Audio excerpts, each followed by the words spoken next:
할렐루야. 우리 오늘도 함께 찬송가 374장 나의 믿음 약할 때 주가 붙드네 374장 함께 찬송하면서 화목한 기도에 시작하겠습니다.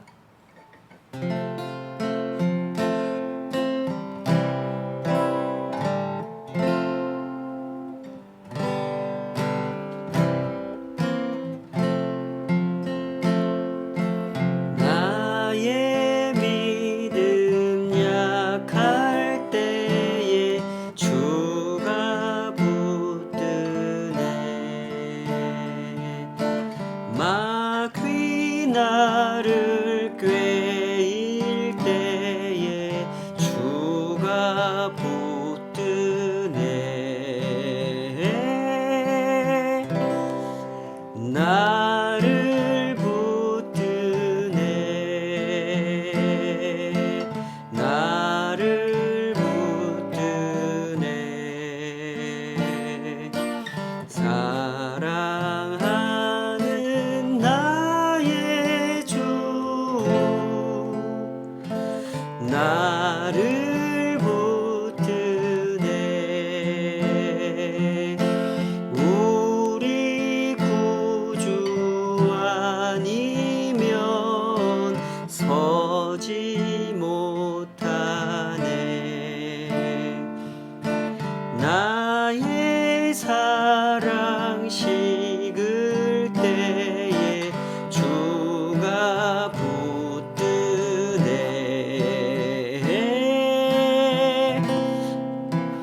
나를 붙드네 나를 붙드네 사랑하는 나의 주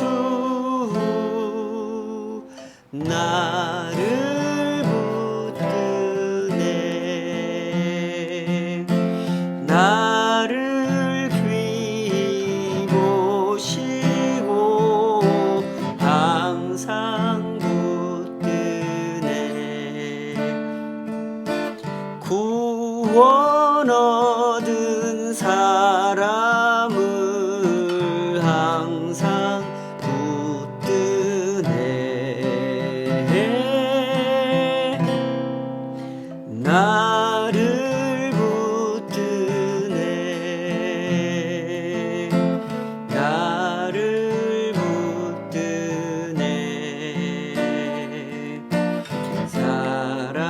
사랑하는 나의 주 나를 붙드네 나의 영혼 약할 때에 주가 붙드네 피 흘리며 샀으니 주가 붙드네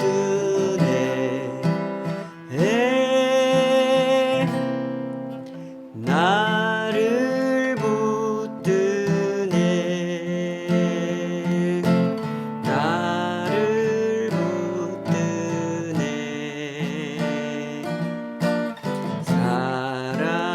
사랑하는 나의 주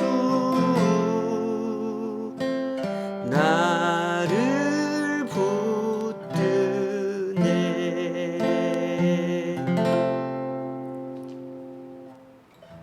아멘. 우리를 붙드시는 주님 그 은혜로우신 손을 꼭 붙잡고 주님 따라가기를 소원합니다. 이 땅을 살아가는 동안 저희들의 눈을 혼란케 하고 마음을 요동하게 하는 많은 일들이 있습니다. 주님의 부르심으로부터 그 인도하시는 한 걸음 한 걸음을 벗어나도록 유혹하고 미혹하는 일들이 세상을 사는 동안에 참 많습니다. 하오니 오늘도 주의 신실하신 말씀으로 저희들의 마음을 저희들의 영혼을 지켜주시기를 소원합니다. 세상의 진실을 보게 하여 주시고 영원한 것과 영원하지 않은 것을 분별케 하시며 주님의 섭리 아래서 그 구속의 약속 안에서 이미 이루어졌고 또 이루어질 일이 무엇인지 바라보게 하여 주시옵소서.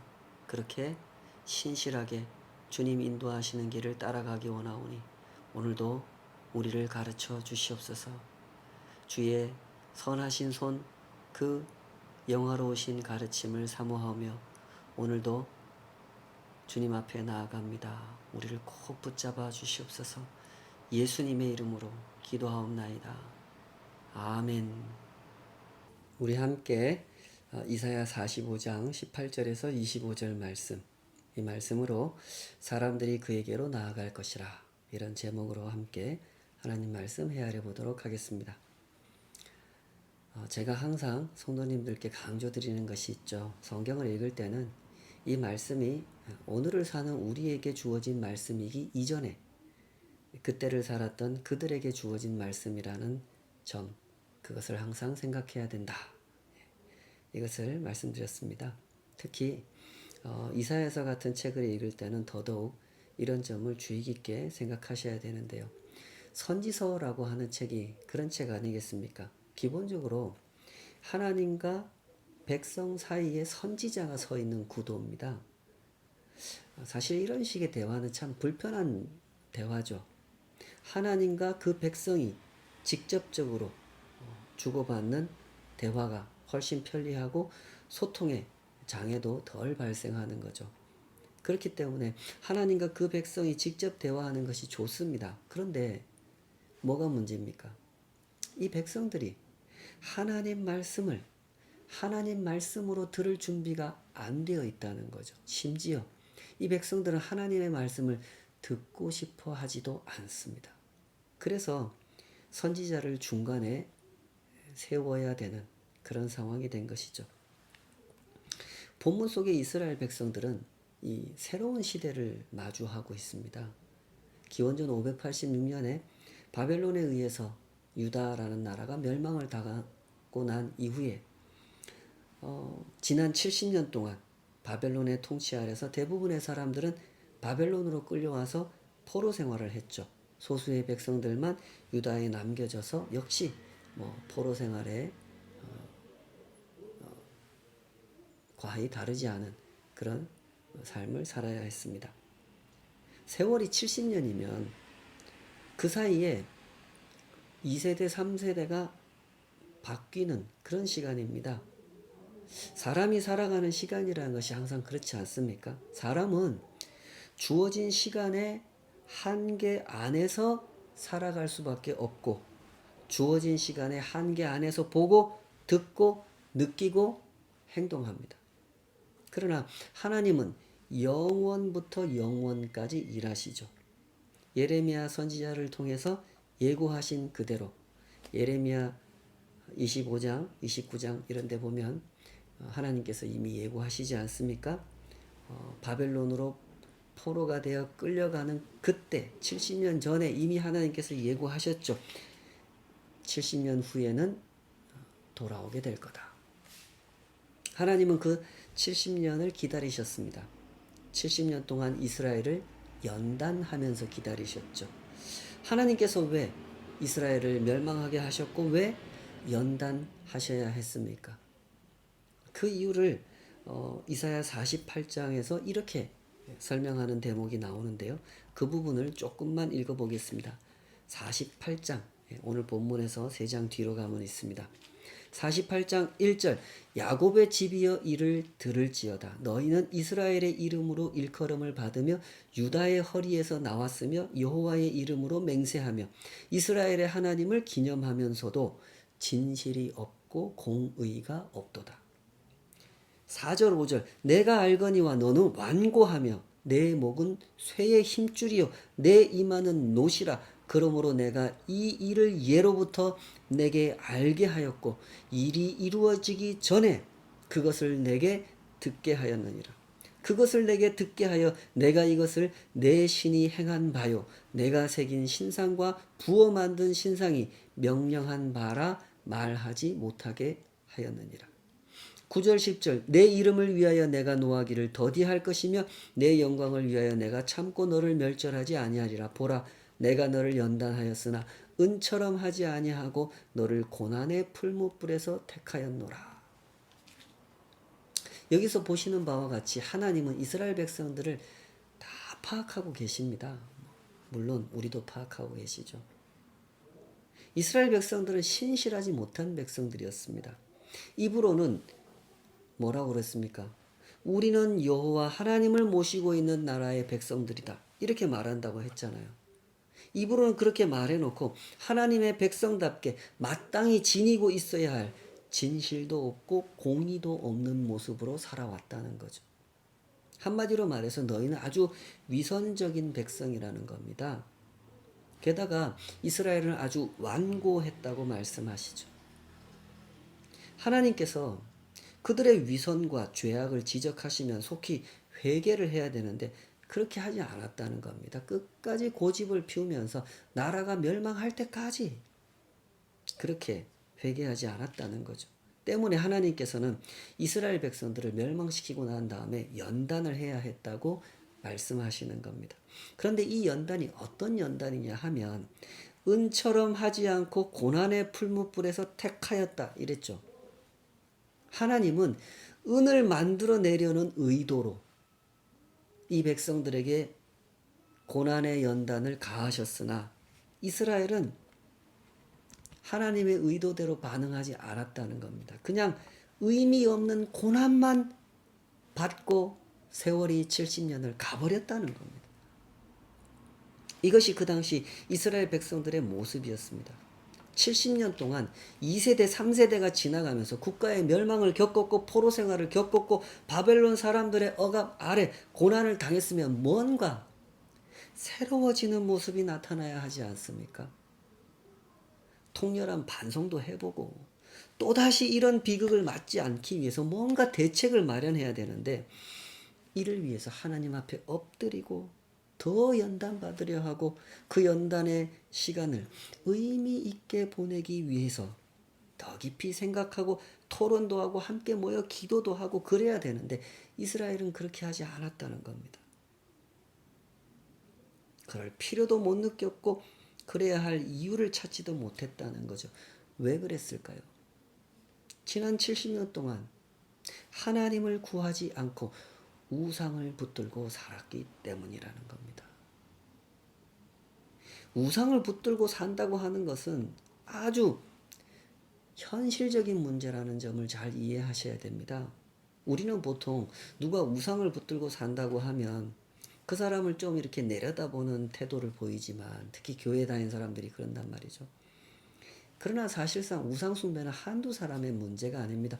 지금 이 설교를 하고 있는 저 역시도 이 우상숭배에 있어 자유로운 사람이 아니란 말입니다. 우상이란 그 사회 전체가 추구하는 탐욕의 화신입니다. 그 사회가 추구하는 욕망이 그대로 투영되어 신의 모습으로 형상화된 것이 우상이죠. 대제국 바벨론이 지배하는 사회, 그 바벨론을 무너뜨리고 새로운 강자, 새로운 제국의 시대를 연 페르시아가 지배하는 사회의 모습은 어떤 모습이었습니까? 그 사회는 정복과 번영을 신으로 숭배하는 사회가 아니었습니까? 더 강한 군대를 만들어서 더 넓은 영토를 차지하고 더 큰 제국을 경영하며 더 많은 재물을 끌어모으고 그렇게 건설된 제국에서 그 제국의 시민들은 부귀와 영화를 누리고 정복당한 나라의 백성들은 노예가 돼서 시중을 드는 세상. 제국이라고 하는 사회는 그런 사회였습니다. 전쟁과 부귀와 영화를 숭배하는 세상, 그 모든 것을 투영시켜 형상화해 놓은 것이 우상이란 말이죠. 그런데 이것이 어떻게 된 일입니까? 지난 70년 동안 하나님의 연단하시는 손길 아래서 고난의 세월을 보내고 있던 이스라엘 백성들이 이 우상을 붙들고 살았다는 겁니다. 바벨론이 강성할 때는 바벨론의 신을 숭배하고 페르시아가 일어날 때는 페르시아의 신을 숭배하면서 우리도 저런 제국을 건설하면 좋겠다라고 부러워하면서 살았던 겁니다. 이것이 그 당시 이스라엘 백성들의 상태였던 거죠. 때문에 하나님께서 거듭거듭 강조하셨던 말씀이 이 말씀이죠. 오늘 본문에도 그 말씀이 나옵니다. 45장 18절 19절 대저 여호와께서 이같이 말씀하시되 하늘을 창조하신 이 그는 하나님이시니 그가 땅을 지으시고 그것을 만드셨으며 그것을 견고하게 하시되 혼돈하게 창조하지 아니하시고 번역이 좀 어렵게 돼 있습니다만 잘 읽어보십시오. 혼돈하게 창조하지 않고 질서 있게 창조하셨다 이 말입니다. 사람이 거주하게 그것을 지으셨으니 사람이 사람답게 살 수 있도록 창조하셨으니 나는 여호와라 나 외에 다른 이가 없느니라. 나는 감추어진 곳과 캄캄한 땅에서 말하지 아니하였으며 야곱 자손에게 너희가 나를 혼돈 중에서 찾으라고 이르지 아니하였노라. 나 여호와는 의를 말하고 정직한 것을 알리느니라. 하나님께서 우상 문제를 다루실 때 자주 사용하시는 표현이 뭔지 보십시오. 나 외에 다른 이가 없다. 나 외에 다른 신은 없다. 우상 같은 건 없다. 이 말씀을 자꾸 하시죠. 너희가 그토록 앙모하는 우상은 이 세상에 존재하지 않는다는 겁니다. 너희가 이렇게 하늘 아래 땅 위에 살아갈 수 있는 것은 나 하나님이 이 세상을 창조하셨기 때문이라는 겁니다. 이것이 얼마나 중요한 말씀인지 잘 보십시오. 숭배를 한다고 하는 것은요, 기호의 문제가 아닙니다. 나는 빨간색이 좋다, 나는 파란색이 좋다, 이런 문제가 아니라는 거죠. 숭배를 한다는 것은 내 존재의 근원을 향하여 엎드리는 일입니다. 자기 존재의 근본을 알고 자기 존재의 가치를 확인하는 일이죠. 자식이 부모 앞에 엎드리는 것처럼 사람은 하나님 앞에 엎드려야 하는 거죠. 하나님 앞에 엎드려서 자기 존재를 확인해야 되는 겁니다. 내 존재의 의미를 알고 내 존재의 가치를 확인하는 거죠. 그리하여 사람은 거룩한 존재감이라는 걸 갖게 되는 겁니다. 아, 내가 사람으로 살고 있다는 것은 참 귀한 일이구나 하는 것을 알게 된다는 거죠.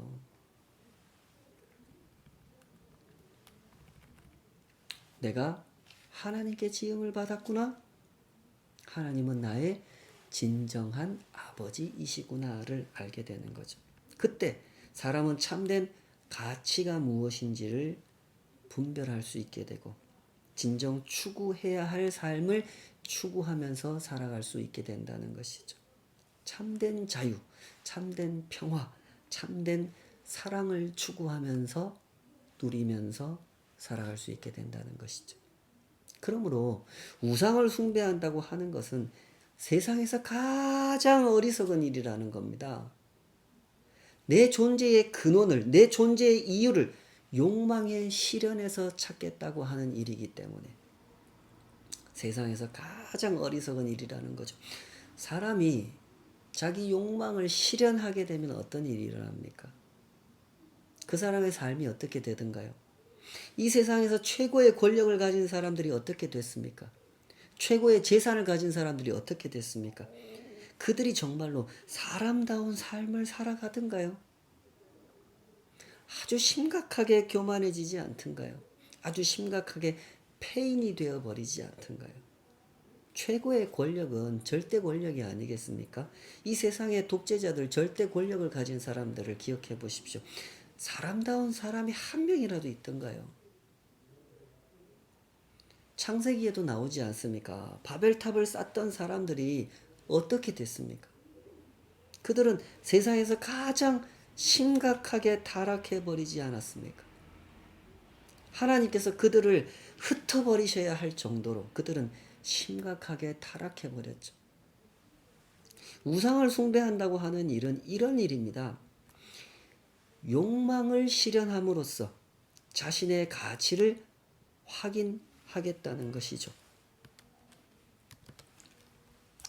내 욕망이 원하는 것을 원하는 만큼 가지고 원하는 대로 휘두르면 내가 가치 있는 존재가 된다고 생각하는 것입니다. 그러나 원하는 것을 원하는 만큼 가지고 원하는 대로 휘두르면 정말로 가치 있는 존재가 되던가요? 절대로 그렇게 되지가 않죠. 오히려 그 반대가 아닙니까? 자기 자신도 망가지고 그런 사람과 함께하는 사회도 망가지게 돼 있는 거죠. 이것이 바로 지난 세월 동안 인류가 걸어온 길이 아닙니까? 역사를 공부해 보십시오. 사람들은 나름대로 새로운 정치 이념을 만들어냈고 경제 발전을 이루어냈고 문명의 발전이라는 걸 이루어냈습니다. 그러나 그 과정이 어떠했고 그 결과가 어떠했습니까? 누군가 부자가 되는 과정에서 누군가는 억울한 희생을 당해야 했고 누군가는 값싸게 이용을 당해야 했죠. 누군가 큰 힘을 갖게 되는 과정에서 누군가는 가진 힘을 빼앗겨야 했습니다. 짓밟혀야 했죠. 사람에게 주어진 아주 기본적인 권리마저 빼앗겨야 했습니다. 새로운 정부가 들어서고 새로운 나라가 만들어지고 새로운 정치 시스템이 그 사회를 이끌어 갔지만 그것은 모두 다 피를 흘린 대가로 얻어진 것이었죠. 피 흘리는 전쟁과 전쟁이 연속되는 가운데 세상의 역사는 그렇게 흘러왔던 것입니다. 정의롭게 변화되고 정의롭게 혁신, 발전을 이룬 것이 아니라는 이야기입니다. 때문에 하나님은 우상 숭배를 이토록 반대하시는 것입니다.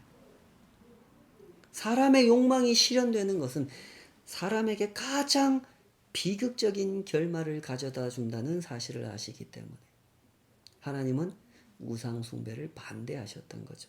때문에 하나님은 이스라엘 백성들만을 향하여 구원의 복음을 전파하신 것이 아닙니다. 온 열방을 향하여 구원의 복음을 전파하셨죠. 부디 성경을 잘 읽어보시기 바랍니다. 구원의 복음이라고 하는 것은 예수님께서 등장하신 이후부터 온 열방을 향해 선포된 것이 아닙니다. 이미 구약시대부터 구원의 복음은 온 열방을 향하여 선포되었죠. 하나님께서는 그 복음의 증인으로서 이스라엘 백성들을 들어 사용하려 하셨으나 이스라엘 백성들이 그 언약을 배반함으로써 실현되지 못했던 것이죠.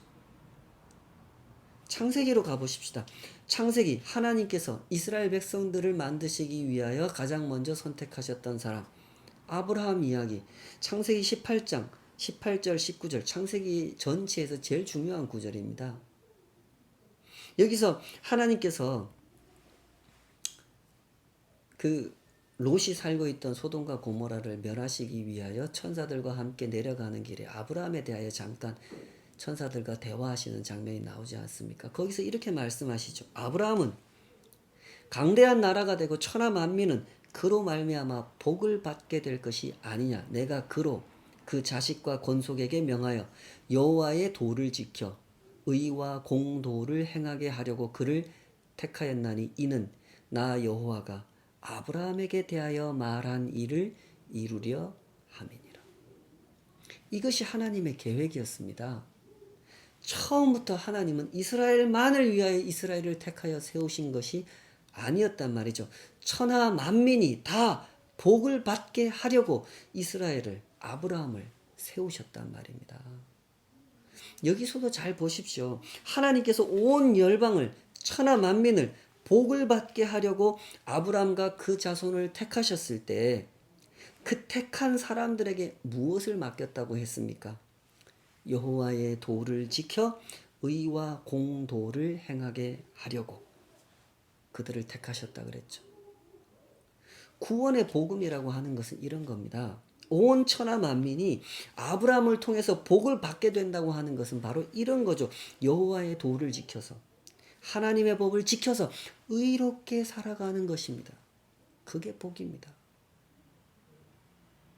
하나님께서 말씀하신 복이라고 하는 것은 하나님께서 창조하신 그대로 이 세상에 살아가는 사람들이 의롭게 살아가는 것, 그것이 복이란 말입니다. 하나님께서 지으신 세상에서 하나님의 법대로 참된 자유와 참된 평화와 참된 사랑을 경험하면서 살아가는 것, 그것이 공의를 경험하는 것, 그것이 복이란 말이죠. 세상에 이것이 복이 아니면 무엇이 복이겠습니까?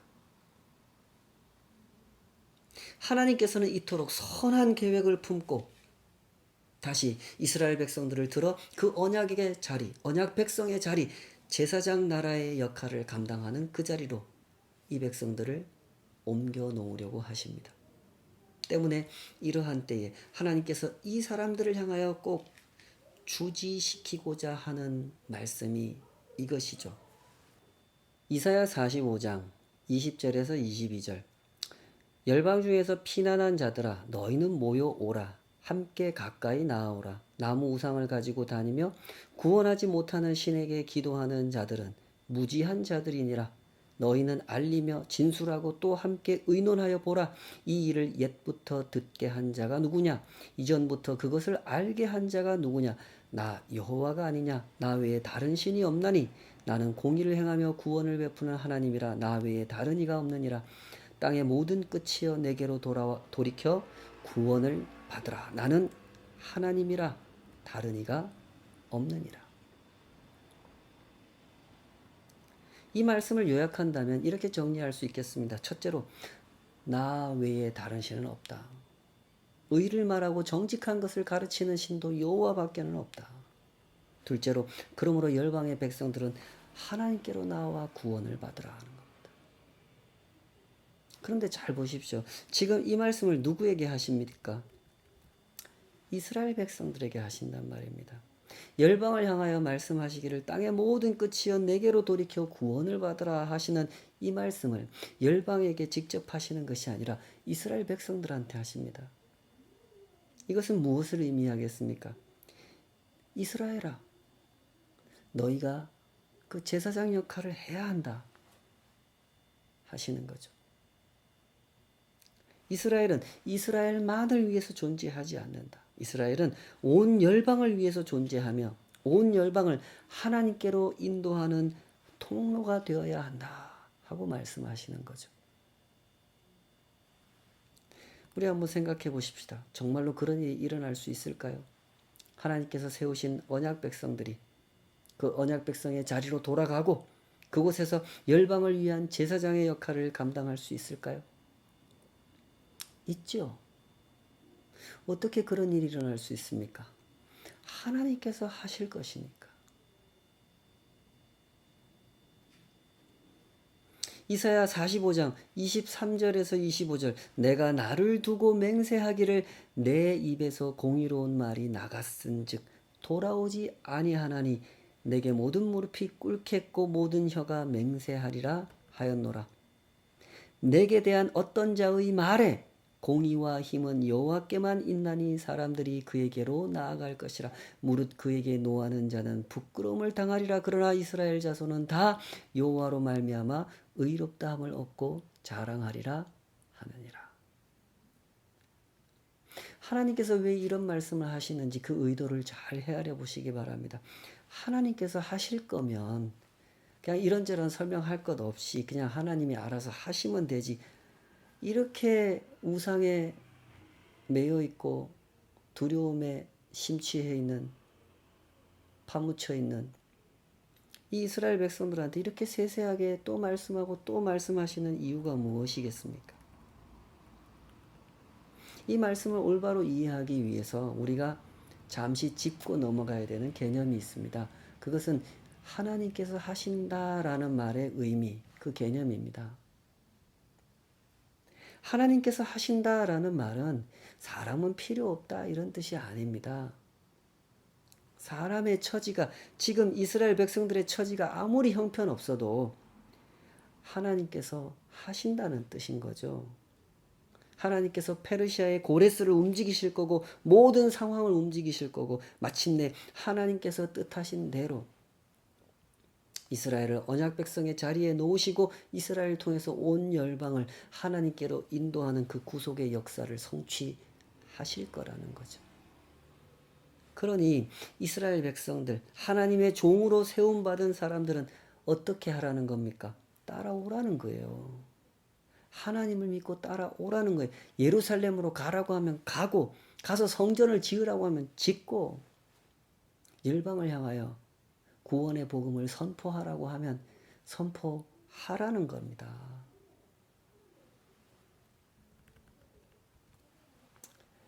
출애굽과 출바벨론이라고 하는 것은 이런 맥락에서 사실상 같은 이야기죠. 애굽에서 노예로 살던 이스라엘 백성들이 모세를 통해서 전달받은 하나님 말씀을 듣고 애굽을 떠나는 그 과정이 어땠습니까? 출애굽의 과정. 처음부터 끝까지 다 하나님께서 하셨죠. 하나님께서 모든 일을 진행해 가시는 그때 이스라엘 백성들은 뭐 했습니까? 조금만 어려움을 만나면 또 불평하고 하나님 원망하고 모세를 죽이려고 그랬죠. 그러나 결국 하나님께서 하셨습니다. 지금 출바벨론을 전개해 갈 때도 마찬가지라는 거죠.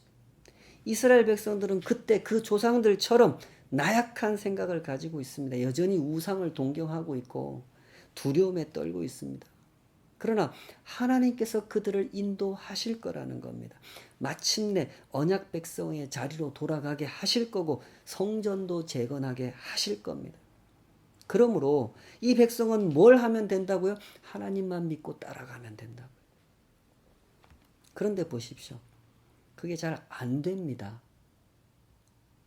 스룹바벨이 앞장섰고 에스라가 앞장섰고 느헤미야가 앞장섰지만 4만 7천이나 되는 사람들이 언약 백성의 자리로 돌아가서 성전이 재건되기까지도 얼마나 많은 어려움이 있었습니까?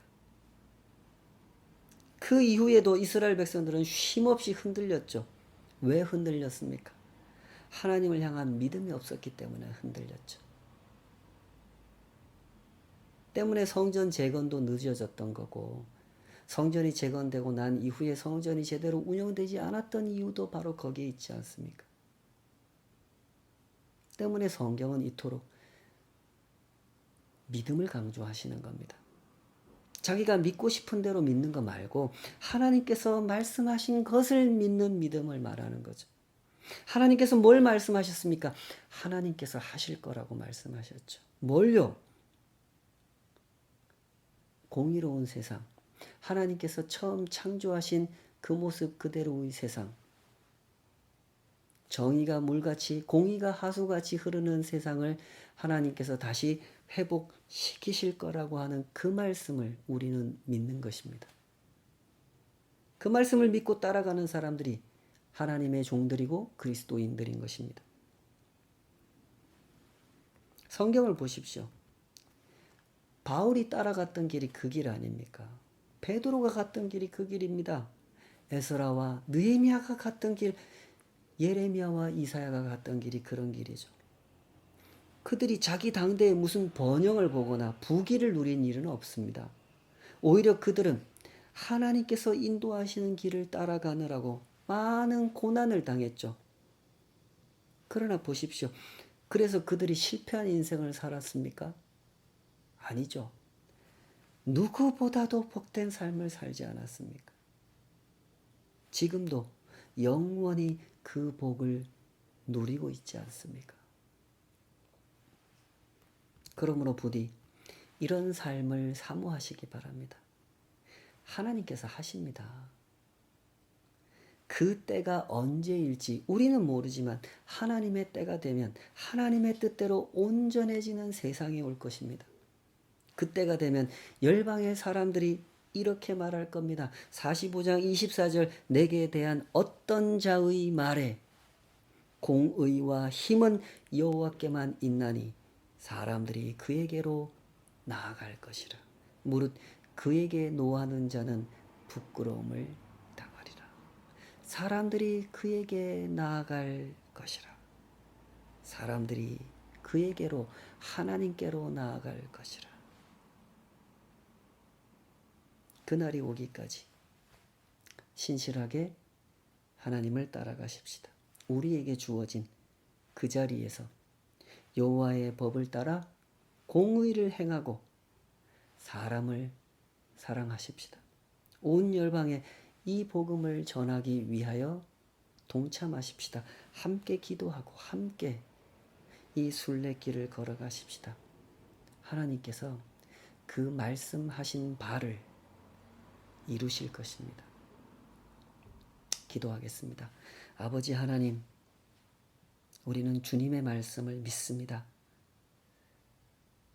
세상에서 펼쳐 보이는 모든 값 있어 보이는 것들, 대단해 보이는 것들, 멋있고 화려해 보이는 것들, 그것이 사실은 사람이 욕망하는 것들로 인하여 이루어진 것들이라는 사실, 그 진실을 보고 현혹당하지 않겠습니다. 오직 하나님의 말씀을 믿고 따라가겠습니다. 하나님이 하실 줄 믿습니다. 주님께서 창조하신 그 세상, 정의가 물같이 공의가 하수같이 흐르는 그 세상이 주님의 손 안에서 이루어질 줄 믿습니다. 그 믿음을 가지고 앞서간 믿음의 사람들, 그들의 걸음을 따라 걷겠습니다. 주여, 우리를 붙잡아 주시옵소서. 예수님의 이름으로 기도하옵나이다. 아멘.